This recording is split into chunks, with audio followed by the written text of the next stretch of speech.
The beginning. In the beginning, God created the heavens and the earth. Now the earth was formless and empty. Darkness was over the surface of the deep, and the Spirit of God was hovering over the waters. And God said, "Let there be light." And there was light. God saw that the light was good, and he separated the light from the darkness. God called the light day, and the darkness he called night. And there was evening, and there was morning, the first day. And God said, "Let there be a vault between the waters to separate water from water." So God made the vault and separated the water under the vault from the water above it. And it was so. God called the vault sky, and there was evening, and there was morning, the second day. And God said, "Let the water under the sky be gathered to one place, and let dry ground appear." And it was so. God called the dry ground land, and the gathered waters he called seas. And God saw that it was good. Then God said, "Let the land produce vegetation, seed-bearing plants and trees on the land that bear fruit with seed in it, according to their various kinds." And it was so. The land produced vegetation, plants bearing seed according to their kinds, and trees bearing fruit with seed in it according to their kinds. And God saw that it was good. And there was evening, and there was morning, the third day.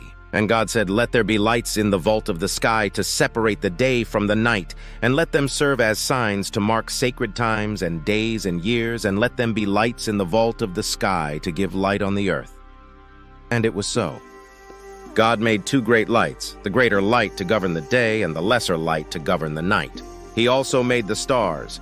God set them in the vault of the sky to give light on the earth, to govern the day and the night, and to separate light from darkness.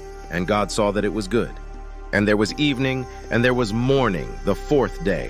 And God said, "Let the water teem with living creatures, and let birds fly above the earth across the vault of the sky."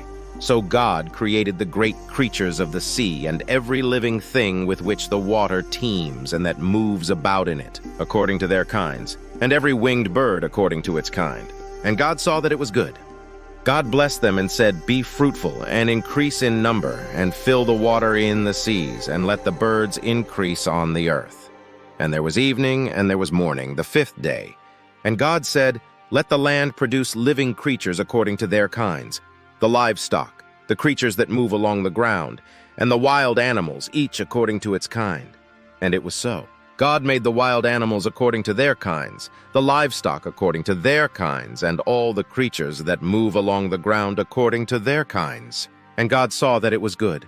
Then God said, "Let us make mankind in our image, in our likeness, so that they may rule over the fish in the sea and the birds in the sky, over the livestock and all the wild animals, and over all the creatures that move along the ground." So God created mankind in his own image. In the image of God he created them. Male and female he created them. God blessed them and said to them, "Be fruitful and increase in number. Fill the earth and subdue it. Rule over the fish in the sea and the birds in the sky, and over every living creature that moves on the ground." Then God said, "I give you every seed-bearing plant on the face of the whole earth, and every tree that has fruit with seed in it. They will be yours for food.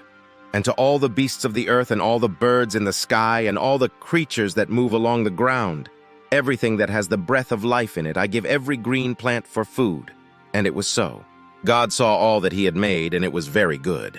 And there was evening, and there was morning, the sixth day. Thus the heavens and the earth were completed in all their vast array. By the seventh day God had finished the work he had been doing. So on the seventh day he rested from all his work. Then God blessed the seventh day and made it holy, because on it he rested from all the work of creating that he had done.